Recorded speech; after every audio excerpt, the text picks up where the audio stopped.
early. What's good, folks? We are back. We're in a new location right now. You know what I'm saying? It's a special episode, special edition. It's real festive in here, real green in here. But we're at Plants Alive with Jeff, the owner. Jeff, man, first of all, thanks for having us here. You know what I mean? Thanks for allowing us to come in here and set up and everything like that. Amazing space right now. Like this is if you're into plants, like this is heaven for you. Absolutely heaven. This is one section. And this is just like one part. Like I wish we could show you guys everything, Right. but let's start with Jeff. Like let people know who you are and what you do for those who might not know. Right. My name is Jeff Kushner. I own Plants Alive. I've been in this business since 1979. Nice. I studied horticulture in college. My degree's in landscaping, but my passion has always been tropical plants. Man. So for me, this is heaven. It's all I've ever done. It's all I ever want to do.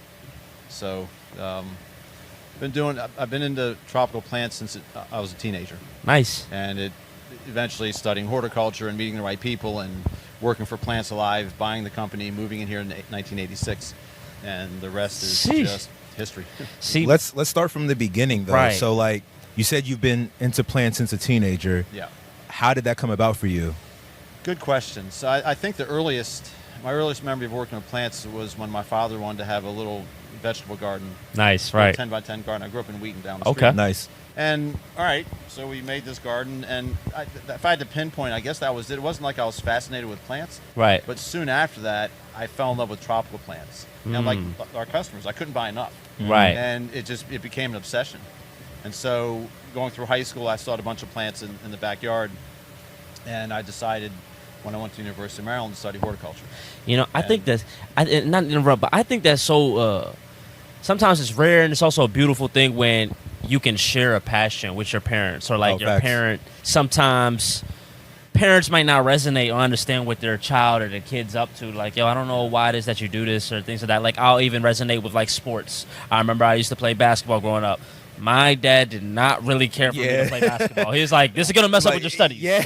And you need to be studying. And it's Facts. like, but then I would also see, you would also see, and again, like, love my pops, love the upbringing, but you would also see other parents. The other that parents were like, who would be like, they'd be like coaches on the sideline and everything. And all that, you're going to, so just. They're kind of they're more passionate about it than the kid is. 100%. Yeah. So it's kind of like support, but in two different ways, Yeah. right? So I definitely think that in itself, definitely needs to be highlighted because a lot of people don't have that blessing to be like, I can share this with my actual parent, this passion. Well, when you can turn a passion into a hobby or the same thing, and then turn that into a profession that you really enjoy, I'm one of the most blessed people on the planet. Right. I've been struck by lightning many times in my career in a figurative sense. Right. From meeting the Milt who sold the company to me, to meeting Gene Cox who sold the property to me, and all these great things that happened, they just occurred, and I couldn't have planned it any better. Right. I would never, if someone said write a book or a story how your life would go, this would not have been it. Man. It all fell into place. So call it luck, call it happenstance. Obviously a lot of hard work too, but I'm 100%. very, very fortunate to meet the right people that put me in place. And my father was a self-employed dry cleaner for his whole life, so I saw that and I realized from him and Milt too that was just the way I was going to go. Right. I'm not a guy that could work for a big company. Right. I like getting my hands dirty. I love being in the greenhouse. I still love doing this stuff. Right. So, and my dad was like that too. Dry cleaning is a very physical job. Right. And so I followed in his footsteps in a sense. Right. And it's that I think if he could see me now, he'd be like, wow. Yeah. What Right. you've done. So Yeah. it's been an amazing journey. I wouldn't trade it for anything. Hell yeah. Yeah, that's awesome. I very much resonate with what Brooke was saying as far as like it is important when you can kind of do something with your parents. You know what I mean? Yeah. But to have a passion and then to turn it into a business or parlay it into like what you do for a living. Yeah. Those are, you know what I'm saying? Those things don't go hand in hand. So Right. how did you learn how to do that? Good question. You know what I mean? Because that's hard to do. Yeah. So my degree is in landscaping, which it's related to plants, obviously, because it's in the plant field. But they're like night and day, the tropical side and the landscaping side. Right. So again, my passion was always here. I don't know if I can honestly answer that question. The man that sold me the business was brilliant. One of the smartest men I've ever met. He was a former the University of Maryland college professor, so he drilled into me for 2 years. I was with him almost every single day for 2 or 3 years. I can't remember. And so he taught me the ropes as we went along, but you don't, especially as a young kid coming out, I was scared. Right. You know, I'm owning this company. It started out as a little warehouse in Kensington, and I remember sitting there one night. You know, it was about from here to that wall. It wasn't very big. Thinking, I own this thing. We also had a retail store in Potomac. Man. You know, I'm 24 years old. The game just changed. Right. Yeah, it just kind of hit me like, this is mine. You just kind of grow into it, and I had all I can say is I guess I had the natural skill set. You don't always know what you can do. Milt saw something in me that I didn't see in myself. I didn't see myself doing this, or how big I was going to get, or where I was going to go. I've always gone with the flow. But it just worked. I was able to work with people. The numbers thing didn't freak me out. None of it's really freaked me out because I worked my butt off to get here. You know, that's what I could do. You know, so when you say that, right? You say that you acquired the business in 1982. When did you actually start working for Plants Alive, and like, I guess even go more into depth when you're talking about Milt? You never had the vision to actually own this for yourself. This is just something that he knew that you were equipped for. So did it happen one day and he was like, yo, Jeff, how do you feel about owning this place? What is that conversation? Did he approach you? Yeah. What was that? Yeah. That's a good question. So this is how things happen. Right. Studying horticulture, I can't remember if I answered an ad in the Diamondback, the school newspaper, or the Holmes Apple Herald, the horticultural paper. Okay. It was a 2-line ad saying, technician needed to service accounts in Landover area from a Baltimore plant company. Okay. That was Milt's cousin. Okay. So I did that through college, a year and a half, and I did a good job. She must have thought she liked what I did. So she said, get in touch with my cousin Milt. 6 months before I graduated. He does the same thing. You know, you might be interested in working for him. Right. So, you know, that being a student, I put it off for a little bit because we're so busy. We're not. Right. So the first night I met him at a sandwich place in Wheaton, he pretty much laid out my future. You know, he said, I want to do this for a few years, sell you the business, retire to Florida, and blah, blah, blah. Wow. And and I'm like, and you were with it. You were like just cool with it. Yeah. Yeah. So, you know, my whole life has been like that. Okay. I'll try. Right. I'll go with the flow. Natural thing like that. I wasn't laid out like that. I knew that I wanted to go into the commercial plant business. That's where I went with him. Right. So that was the seed. And when he had it, I was like, oh, great. This is a good starting point. And that was it. It was just a simple question. It was like, okay, let's do it. Yeah. Right. And even my own relatives didn't believe it was going to happen because you can put the carrot in front of the young man and go, yeah, we're going to work you to death or whatever. We're going to work your ass off. But I knew this was going to happen. Right. And 3 years later, he left. Yeah. So here I was renting greenhouse space in Virginia, having a retail store in Potomac, living in Silver Spring, having 2 locations in Kensington. I worked 18, 20-hour days routinely. Man. Did I see that coming? No. Right. It's shell shock coming out of college. Right. But you work yourself into it pretty quickly. And it all just sort of fell into place. And I was young enough and aggressive enough and energetic enough to get it done. And I was determined. Hey, how shortly after that did you get sold the land? Because you said there was those are 2 different, I guess, instances. 3 years after Milt left, I'd been looking for property because I was renting 2 greenhouses in McLean, Virginia. Right. And because of the nature of the special events business, you would deliver plants, let's say, to the Kennedy Center or wherever during the day. You're going back that night to pick them up, and you're putting back into the greenhouse. That's why I'd work till 3 in the morning, wake up at 6, repeat in the spring. So I realized I had to put it someplace else, and I offered Ralph Clem, the man that owned that property, to buy his property. Said, you can't afford it. And I was like, you'd be surprised. Right. I didn't. And I lucked into this place. My mom's cousin in the real estate business, I'd been looking, couldn't find it. I was living in the townhouse in Silver Spring. Okay. He calls my mom and says, is Jeff still looking for a piece of property here? I hadn't talked to Harold in a couple years. Yeah. Man. And here I am. Had you in mind. Right. Yeah, so this was a landscape company. So, and again, here's this 28-year-old driving out in my 300ZX sports car with ferns in the back and the Plants Alive shirt going, hey, I'm the guy that wants to buy your property. This guy's looking at me like, you are? And, so that's how it happened. Right. And, It sounds like you never really been one to shy from hard work, working like 18 to 20-hour days, which is objectively crazy. Yeah, it's objectively crazy, right? I mean, but you know, what did you see, or is it one of those situations that's like, I'm so passionate about it that I don't even see the time going by? Is it one of those kind of things? Like it doesn't feel like work?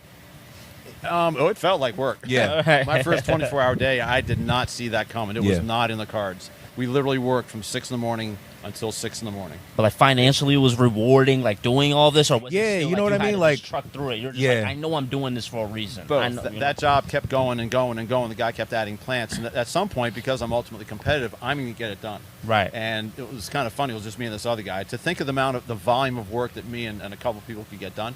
It was at the Hilton Hotel in D.C. Right. And we're dragging plants up the ramp to get to the International Ballroom, and my guy that was with me, Mike, had to stop me and hold me and said, "You're done." I'm like, "I am." Okay. Right. So I don't know. It's the determination. Right. I don't like to disappoint. So if the client wants it, no is not in my vocabulary. Right. So at the end of the day, it's about them. It wasn't about my 100%. ego trying to get it done. It was about JR needs these 12 plants. Right. And Mike said, "No, you're fine." It's like, okay, I guess we're done. So it's I guess pure determination. I mean, and when you say that too, I think something that's really key is cultivating the relationships that we have, right? Because one thing that you said that stuck out was you never wanted to let your clients down, and I'm sure over time your client base grew. Because they're like, if we're dealing with Jeff, the job's going to get done. Right. And I know somebody's going 150%, on my behalf. Right. So can you talk about, I guess, the importance of, maintaining and retaining these relationships and customer service of it all and how important that is? Because, over time, it's like sometimes that work that you put in, it pays its benefits. Absolutely. Well, it's going back to I just don't say no. People know they can depend on when they call me or the company, we're going to get it done. If I can't physically do it, if I can't get there in time, I won't do it. Now I have other people that might do it too. Right. But it's the same work ethic. So the work was there. The money was good. Now, again, I still work 10, 12-hour days. Right. It's just getting it done. It's the challenge of getting it done. Sometimes, it can be a bit overwhelming. But once you get into the rhythm of it, it's like, okay, we got this. We did some work this past spring. That was the largest event I've ever done in a 45-year career. Wow. And it was thousands of plants. And, I always know how I want the product to end, but I don't always know how I'm going to get there. It's like a chef. You have ingredients and you put it together. And so, it can be a huge challenge, but I love the challenge. I work best under pressure. Will you always have inventory on hand, or like somebody comes with a large order? Are you now making calls to be like, yo, how can I? Okay. Both. Okay. The job in right. it was in Pennsylvania. Right. We were pulling plants up out of Florida like on 3 days' notice. Man. So again, I'll do whatever it takes to get the job done. Right. And the clients know that. Right. So they know they can depend on me. I don't say no, much to the chagrin of sometimes people here. Right. I just don't say no because as a business owner, I don't want them to go someplace else. Yeah. Right? There's that. That's the competition part of you. Yeah. There's not. I don't have a lot of competition on the rental side. Right. But I have competition. We know who we are. Yep. Right. So I just go. 100%. And I love it. I love the activity. I don't work out. I don't go to the gym. Because this is your version of that. Right. Literally. 18-hour days. Right. Pretty good. What's crazy, actually, this might be an aside, but that's actually crazy to hear. Because for your age, you look good. Thanks. It's crazy to hear that you don't work out at all. But I'm sure there's aspects of working out in this over the course of your 40-plus year career, right? I mean, you're unloading trucks. If you lift a ficus tree 300 times in a day, it's 35 or 40 pounds. You're going to stay in pretty good shape. Yeah. So you're athletic. I was very athletic as a kid. Right. To me, this is an extension of that. Yeah. Right. I love the movement. It keeps me going. I don't like sitting. So, and I'm not naturally hyperactive. One day I was sitting behind the counter, and Dante said, "He's sitting." Everybody had to take a picture. I enjoy the movement. Yeah, that's really cool. That. So it all fits my lifestyle. Right. And I think to own a business, you have to live it. Yeah. I live on the property. I mean, I can't get any more dedicated. Yeah. Right. I have an alarm system that rings my phone 24 hours a day if it's too hot or too cold. Right. It's a lifestyle, and I enjoy the lifestyle. It's very rewarding. That's very real. I find it to be very rewarding. I want to know, and I'm sure like people who aren't in this world, what are the aspects of, what are the business aspects of owning a greenhouse? Like, what types of business do you do? I heard you say you do like rentals and stuff. So is it people renting plants for events? But what else is there, if anything else? There's 3 legs to the company. Yeah. The first is commercial. putting plants in offices and providing weekly service. That's how I started. Okay. The second part, which took off in the early 80s, is the special events where you provide plants for weddings, parties, concerts. I mean, who's ever come to town, they've seen our plants, from Paul McCartney to, the bar mitzvahs and parties. Wow. What we added in September 2020 was retail. Because the hospitality industry was annihilated, our business went to zero. And speak on that because of the COVID, right? Because COVID, of right. Yeah. So, and I didn't know. Again, I had a retail store that sold '91 in Potomac, so it didn't really fit where we were here. Right. And I didn't. I had no aspirations of going into retail, but after having a conversation with a fellow plant person out in Colorado, I asked Terry, "What are you doing?" I saw him on Instagram. He said, "Go retail." And we weren't doing anything. We did some pop-ups in Silver Spring. We take the van out and sell plants on a Saturday, and that went pretty well. Right. I thought, well, September, opportunity. Let's go. Let's take the dive. And pretty humble beginnings, but it took off like a rocket. I didn't know that the retail thing had already taken hold a couple years before that. Right. So the pandemic gave it jet fuel, and we got right on the crest of the wave. So to watch this thing develop over a 12-month period was pretty miraculous. Right. Again, going back to whatever it took, I'd be up here at 3 a.m. arranging the pots. I'd wake up thinking, I have an idea. Right. I come down here, I start doing the displays. Right. It's passion. I just love doing it. So I was very fortunate. Unfortunately, a pandemic happened, obviously, but to be in the right place at the right time and meet the right people, social media, the buyer, it just felt like this is going to happen. Perfect storm. Now, is that retail as in people could just come in and buy plants and stuff like that? Okay. So what do you think made that boom in 2020? Because I also feel like there was a boom just from outside. My sister's huge into plants. Like Brooke and my sister have like connected on that. You know what I mean? And then she's gotten me into it too because she'll give me a bunch of plants. I have like 30 plus plants in my house just because she gives them to me. I bought probably one plant and he keeps them up. And she's taught me how to, you know what I'm saying? I figured out my cadence and how to take care of them. But I probably only bought one plant and I have a bunch of them all because of her.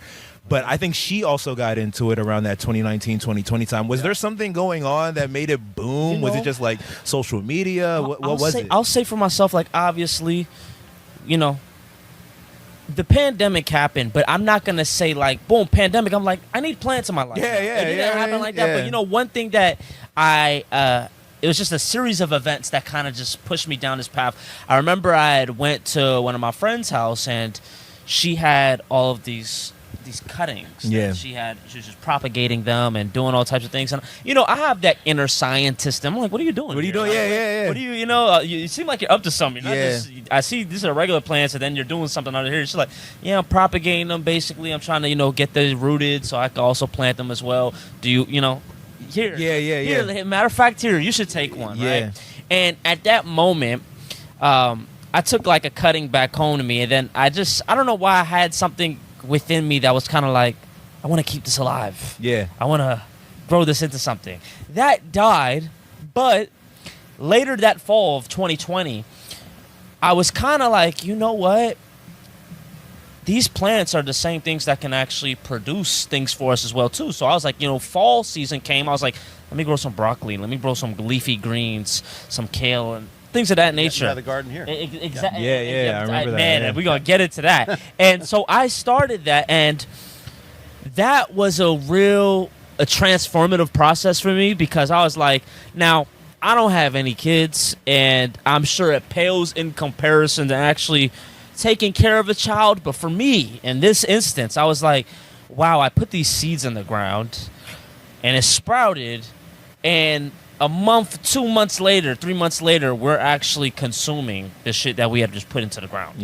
And that was like magic to me. I was like, wow, we did that. And at a large scale, that's basically like how we're even getting fed or how we're making these ingredients for the things that we do. So I was really motivated heading into 2021. Obviously now, too, I think the fact that people had to stay in their homes and work remote, I think people also wanted to just design their living spaces a little bit more. Like, I can't go anywhere. There's nowhere to go out. I'm inside, so let me just spruce up my place with some nice plants or whatnot. So I think that was also a little mix of it. And then kind of like when it kind of transitioned into the wintertime and everything had died out, that was my first baby harvest of the fall. I was like, okay, when springtime comes around, man, I'm really going to try to get active. And luckily, Jeff had, seen my stories and seen what I was doing somewhat. I started coming over here, buying some plants and whatnot. And he's like, I noticed that, you do some growing or whatnot. I have a land in the back that we don't have to use. If you want to, by all means, that's you. And he had said this probably in about December. So I was like, I'll double back in spring. Let's see if he still has the same sentiments. But I was like, I will follow up on that. Yeah. And shout out my bro Dietrich as well. Because Dietrich was one, every day, if it wasn't me, and if it was both of us, he would be up here. And he was down for it as well, too. We're kind of just on the same page and just wanted to be on that self-sustenance vibe of our lives. So I was like, let's do this. And about March or so came, and I was like, yo, Jeff, that plot of land, you still have it? He's like, yeah, you got to till it.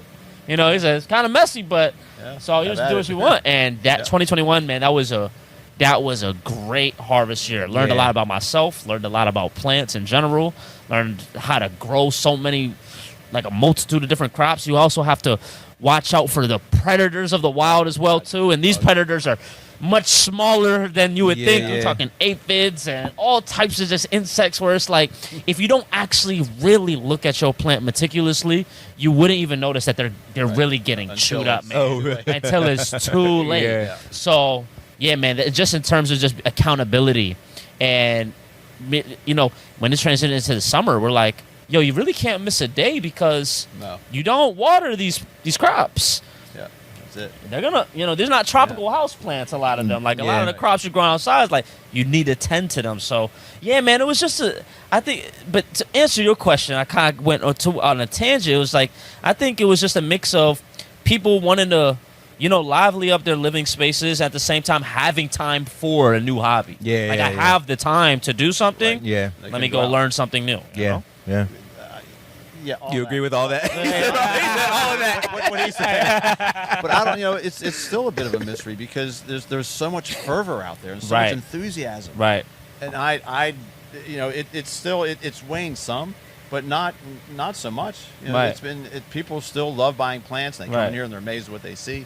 So I'm not sure that the pandemic played a big role because now they're home. Right. The way people put it was that plants became the new pets and pets became the new babies. Yeah, no, there's some truth to that for sure. Right. Wow, so that's absolutely some truth to that. Maybe not be having as many kids, and that made sense. That's but true, I mean, it was the statistically. people come in here, and the thing that amazed me the most was the rare plants. Right. For 50 years, this winter plant's rare, right? Right. Pink princesses, some of these. Man, when the pink princesses had their time, it was nuts. It was the Wild West. It was almost too much. Now it's a $25 plant, but it was $200. Right. That's so crazy. $250 out of wholesale out of Florida for a 6-inch plant. It was just too much. Wow. And it was creating issues, I think, just within the industry. Right. They would not always, but they would take a cutting and stick it and sell it to you. Right. There are rules within the game that we can't get a plant with no roots on it. Right. Occasionally, so that settled down. So that whole rare thing was a little bit of a bit of a learning curve. Right. But even still, I had no idea that many of these plants existed because on the commercial side and the rental side, we don't need Billy philodendrons. We don't need right. a ficus. We don't need any of that stuff. But here they are. We use maybe 3 philodendrons commercially. Now we've had probably 200 or 300. Isn't that solely because there's just no demand for it, or is it because like the maintenance, like trying to rent out this for an event, like kind of be really like difficult? I would imagine you need like huge plants for events, right? It would be delicate. We could, right. But on the commercial side, the Billy may not fit in an office.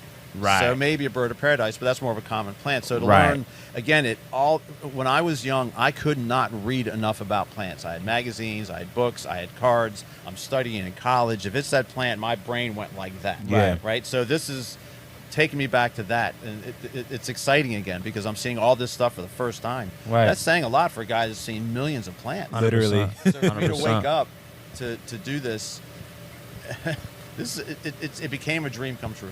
Right. That's awesome. You guys are here. And the customers come in, and right. I'm teaching classes. I never saw myself doing that. Yeah. And the classes we have here, and we're looking to have kids camps in the summer, and there's lots of things we want to continue just to bring people out to enjoy what we do and to learn what we do. And I didn't realize for 45 years, almost, no one ever asked me about plants. Right. Put the plants in the office. They look good. You can leave now. Right. But the plants in the event, they look good. You can leave now. Make sure you come back at midnight to pick them up. Right. That's my life. Right. Now people really care about what I know. Yeah. And that has been so enlightening and personally fulfilling, professionally fulfilling. But I had no idea how much I like teaching people how to take care of plants. Right. I can't stop talking about it. Right. You know, when I describe how to water, for me, it's a very involved process. It's a quick process, but you have to know a lot. You have to be educated in what you're seeing and feeling and lifting. 100%. And I can teach people. It changes their lives and how to maintain plants. It simplifies it. Even though it's a lot of information, once you get it, it's like, oh, well, that's Right. easy. Yeah, I didn't realize I could explain that and love doing it. So Right. it's been all this. It's been a great process. Man. It's a lot of fun. I'm glad you said that, because I wonder if there's, this is like a 45 an hour minute show, so you can't go into too much, but I wonder if there's like a couple of intangibles that you can tell people about taking care of a plant. Like, what are some of the most important things that they should be focusing on if they're trying to like keep a plant alive? Okay. The first question we get is, when should I repot? If anybody wants to make any mistake out there, I've made them all. You can ask me. Right? Yeah. But repotting is the first thing, because they think a little. It's time to repot. Putting a plant like this in a bigger pot, Right. it's a bigger plant. Right. Because this plant's going to hold more soil, which holds more water, which runs a good chance of you overwatering the plant. Right. So when you see that, hold on 1 second. Yeah. When you see that, what makes you say that's ready to repot? It's not. Oh, you said it's okay. They say, Exactly. when should I? I'll tell Yeah. them 2, 3, 4, 5 years. Okay. And they all give me that big-eyed look like Yeah. a plant's going to grow at the rate it's going to grow. Yeah. Putting it in Right. a bigger pot does not make it grow faster or bigger. Right. When it's ready to be repotted, that's when you do it. When it becomes root bound. So, first advice is, don't over anything. Don't over pot. Don't over water. Don't over care. Right. People want to do something, and the something is usually watering. Yeah. Okay, does it Right. need water? I can attest to that for Saturday. sure. You just had dinner. I don't got nothing to do. Like, right. my plants are looking at me. Right, nothing on water. Man. Right, if you have dinner at 7, you're not going to have dinner again at 8. I'm telling Right, you. Yeah. or something, right? So if people can just, you want to enjoy your plants, first of all, but simplify the process. I teach people that you water plants based on the weight. So you can look at the soil in this and see it's starting. I can see it's starting to dry out because the color's starting to lighten. Right. So if you can identify if it's dark, it's probably wet. It's probably heavy. Right. That's where it starts. So I simplify it by using physics. Okay. Right. You can use That makes meters. sense. I grew up using a meter, but I stopped doing that in the 70s. Apps, things like that, waste of money. Right. Be physical with your plants. Pick them up. Right. I don't care if it's a 4-inch pot or a 10-inch pot or a 25-inch pot. If I can lift a 25-inch pot, it needs water. And it's Right. not even a matter of, you're not doing this. Right. I'm barely picking it up. Right. You're feeling Right. so that's so don't overdo anything and Right. water when it needs it. Yeah. And I can teach you how to do that. It's easy. And then, so my question is, because literally, I feel like I go through this sometimes.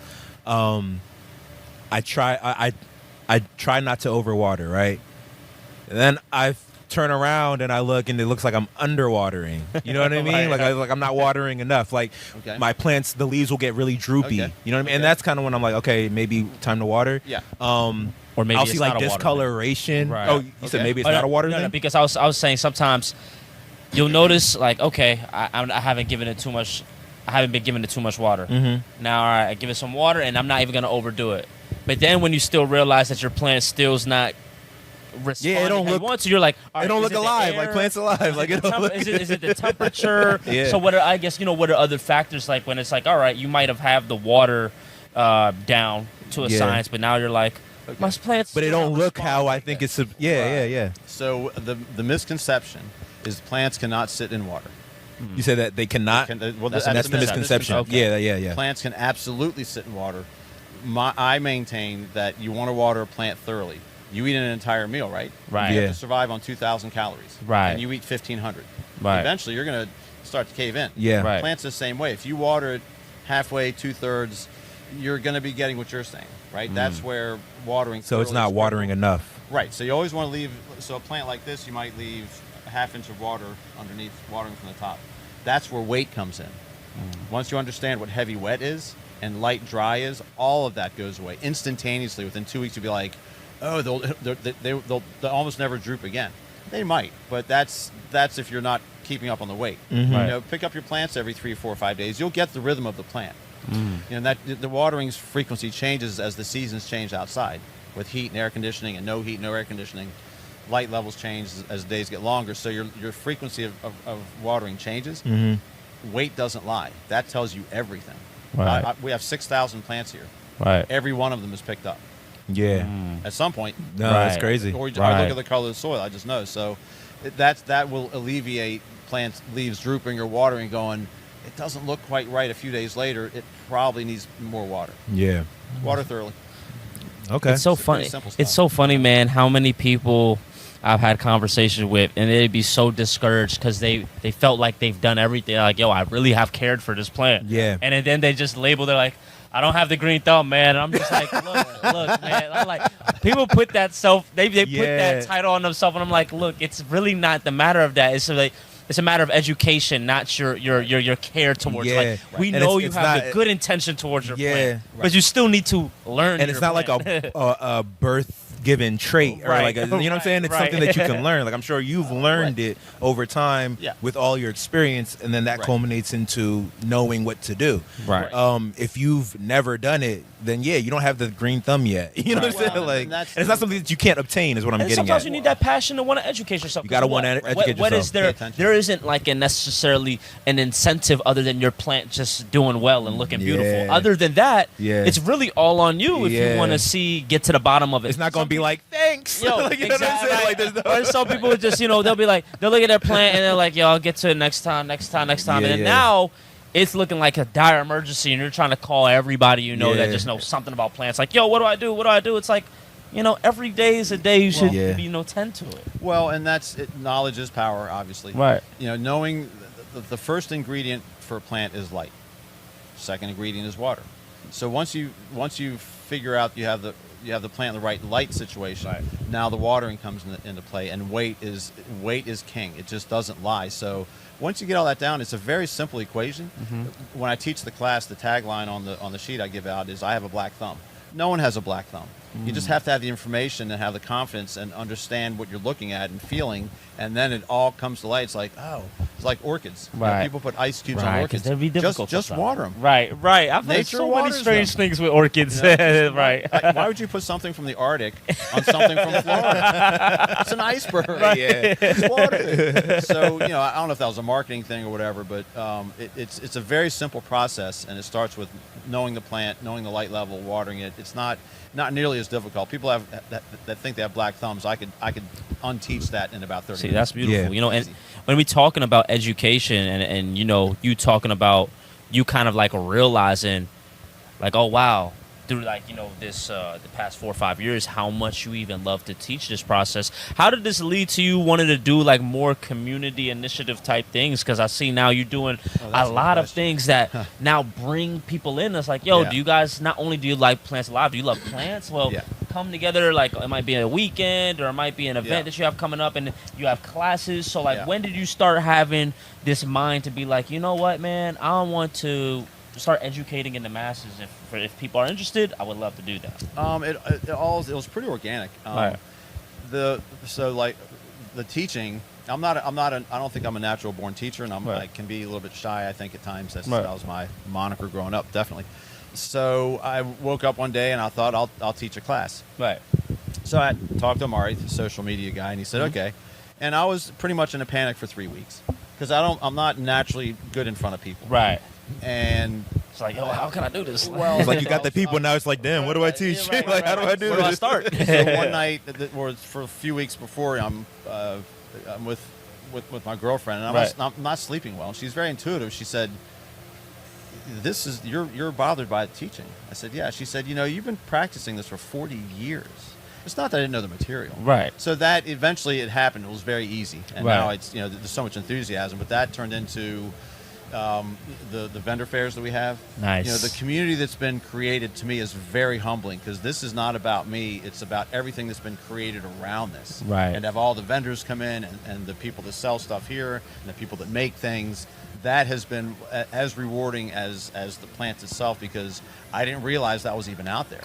Right. You couldn't utilize it through the rental business. Oh, like you couldn't. There was no community in that. Right. There's no community there. So whether we created it or it's been created around us, people find us, and that's very humbling, because obviously we're doing the right thing, and it helps everybody. Right. We want the smaller vendors to succeed. They certainly help our what we're doing here. So that the whole community thing, I didn't know was out there. Right. That the retail thing started. Yeah. It was already there. Yeah. Right. Now we sort of harnessed this other life form almost. It's been very, very rewarding. And you know, like when you say that, you know, I think like in large part, a lot of that is just due to the outreach and the awareness being boosted. So, you know, now I'm actually curious into how was it like kind of going full head on into boosting your social media presence? Because like you said, but before we had got on that, you know, social media is actually a large part into why so many people just come now in droves over here, and they're like, "Yo, I've heard about Plants Alive," or "Jeff, I seen you in the reel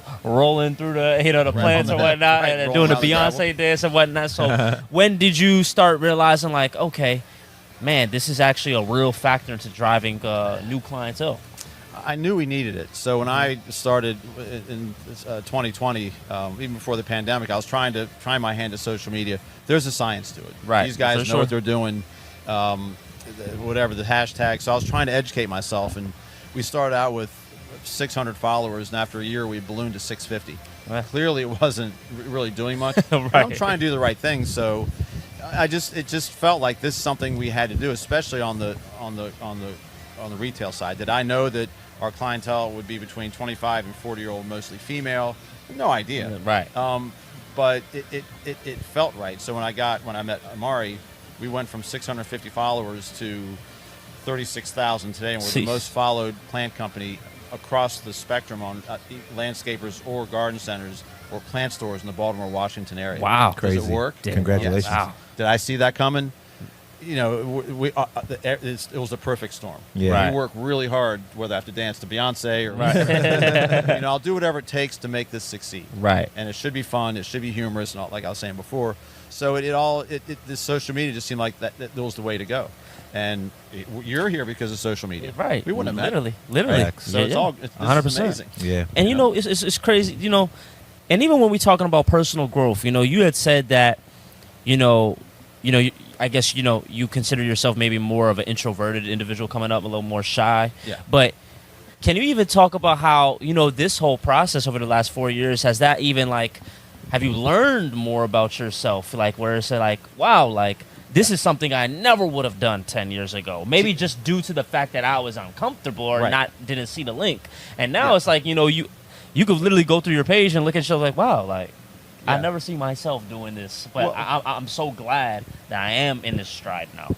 Being out front, the teaching thing was the biggest eye-opener for me. Right. Yes, I could do it, but that I would actually enjoy doing it. So that it got me out of my comfort zone. Okay. You know, dancing to Beyonce. Right. You know, Amari walks in, it's like, what human trick am I doing today? Right. You're dancing to, we did something to Beyonce, was this thing we did recently. Right. My niece saw it the other day, and she knew when she heard the song, she'd see her uncle doing the thing that went. It's crazy. She was dance that was coming. So yeah, getting yourself out of your comfort zone. And that's a good thing. I'm not one necessarily that has to face my fears. I don't necessarily believe in that, but you're pushed into it. It's like, okay, it's on. Yeah. Right. So it has taken me out of my comfort zone, and it's been fun because people enjoy it. Right. If they get a chuckle out of it, and it results in more sales here or whatever it is, just more of this, I'm all for it. So it's getting. That's probably the biggest thing. Oh yeah. Yeah. You know, Jeff. So you talked about earlier. Before we got on, you said that you don't even feel like you're anywhere near done. No. You know what I mean? Yeah. So I'm curious, what are some plans that you have for yourself that you don't mind sharing? So there's a building up on the other side of the greenhouse here that we want to revamp, and I have a local potter that wants to come in and start doing his pottery here. He's one of our vendors. Cool. He wants to bring someone else in. More classes, more children's camps, more involvement in the community. Nice. You know, maybe reach out to the schools. I don't know. Just to get more people involved to come out here and see things and teach them. Teach them new things. Now I'm not even sure what those classes will be. Right. Probably like terrariums and things that the kids can make. But just getting people more involved. And I think the kids are good because we see a lot of kids, these little 7-year-olds coming in, they're asking us questions. They're very articulate. Really? They know what they're talking about. Yeah. Like I wasn't that guy when I was 7. Yeah. I was throwing a baseball. I do think kids have gotten smarter. Yeah. I mean, they've gotten less smart in some ways, but like I feel like just because like the internet is so literally you can give you whatever you want. Yeah. So it can kind of make you brain dead, but can also like really enlighten you, depending on how you use it. And so many niches too. And, that part. And kids, we had to learn it when we were already like we were kids learning it, whereas kids are literally they're born into it. They know how to talk through text before, you know what I'm saying? Before other stuff, you know what I'm saying? You know what I'm saying? Like, they're kind of talking in, like, that TTYL kind of, like, Man, you know what I'm saying? The younger it goes, the different acronyms. You're like, yo, why are you abbreviating these Bro, words? I be on social media, I'll see an acronym, I'm like, what is that? I'll take, like, 15 minutes to be like, what could this be? Right, exactly. Yeah, we had a post, this was interesting. So, Amari put this, it was a graphic where he had a bunch of different colored women drawings holding a plant. Right. Maybe it was like 4x4. And people were making these responses. Genius! I wish I thought of this as emoji. Oh my god! 800 likes like that. And I'm looking at going, wait, what? Am I looking at? Like, what's the appeal, right? So I had to go to the young person here who was 30. I said, Neha, can you explain this to me? She said, I have no idea what that is. So I had called Amari. I said, Amari, what is the secret sauce here? Right. Well, it was Drake's new album. Oh, that Certified Lover Boy joint with the little babies. Right. So he put the plant on it, and I'm like, genius. Yeah. I would have had Sgt. Pepper's. Yeah. Like, these guys are dead. Right? So he could tap into That's what funny. we're looking at. Yeah. So it's things like that. I forget what the question was. No, we were just talking about how like kids these days. Oh, right. You never really know. Like some of them, they're tapped into just something different that random. Like it can lead to crazy success on social media, which is a real success on social media is a real thing. Yeah, people are becoming millionaires and stuff like that. Plus the influencers. These it seems to be mostly younger women, but they come in here and they do these commercials for free. Right. Early on, and this is in May of probably 21, we had a video that this woman, Margaret, had done. I didn't know. She was very articulately walking around describing the plants and this and this and this and this. We still had masks on. These 2 ladies came down. They're probably in their 20s. Right. They drove down from Rhode Island. Wow. I welled up. I was so humbled. Wow. I had a mask on. My jaw was open here. I said, you drove 9 hours. You drove 9 hours to come here? I didn't know what to say. They said, we saw this post and we had nothing better to do, and it was 3 a.m. and they came. And they were so happy to be here. So the reach of social media is staggering. Yeah. And even it's still humbling to this day that people come from 2 and 3 hours away. That we've created that it doesn't fall lightly on me. I get it, and it's amazing. Man, it's been very rewarding, and I'll never forget that. They left here thinking we have a 9-hour drive. I know, right? Never mind. We gotta get a hotel or something. We gotta go back. Not taking a plane. Nothing here in Rhode Island. She said not like this. Oh wow, that's crazy. Wow. Unique. That's a really great accomplishment. Again, we like to maintain that, and that's why. That's why we work so hard. And what we're in, this is just one of the greenhouses, right? There's more over there. Well, there's 5. This is called a gutter connect. So there's 5 hoops. Right. 3 of the hoops are dedicated towards the retail. 2 of the hoops are dedicated towards special events. Okay. I have a smaller greenhouse up top that cultivate the city operations. Right. So we still have the two of the 3 divisions are here. The commercial, that's kind of get plants in and take them out. Right. There's no real housing of that, but it's 2/3 retail. I'm sorry, 2/3 rental. Where am I going with this? 3 hoops and 2 hoops. Right. So but I got a perfect a follow up in terms of can you talk about automation in terms of like when you go to sleep? What's making sure, is there like, if things get in water, is everything a manual process, or what's being taken care of like plant wise if you're not here? That's a good question. Everything here is watered by hand. Okay. Fortunately, I'm on well water, so there's no bill on that. But, right. Everything temperature wise, I have 6 heaters in here. Okay. Each has a 1,000-gallon propane tank hooked to it. Everything is thermostat controlled, from the cooling systems in the summer to the heating systems in the winter. But on top of that, I learned early on, which is why I live here. I have an alarm system that will go through 3 sets of numbers, 3 different sets of people. So if and we know which zone is acting up, so we can come in and hit that that heater. I learned very early on, and this across the board, whether you're here or in Florida, 95%, probably 98% of the nurseries I see have someone living there. You have to, because when the great snowstorm or whenever that was, 2015, we had a collapse in the back. Wow! And I had to. If somebody wasn't here, all ass down here. Right. We had major damage. So that was catastrophic. But when something goes wrong, especially with heat, it's going to happen on the coldest day of the year, the windiest day of the year. You got to come down and take care of it instantaneously. So that's the technology for us is that. Right. We don't have.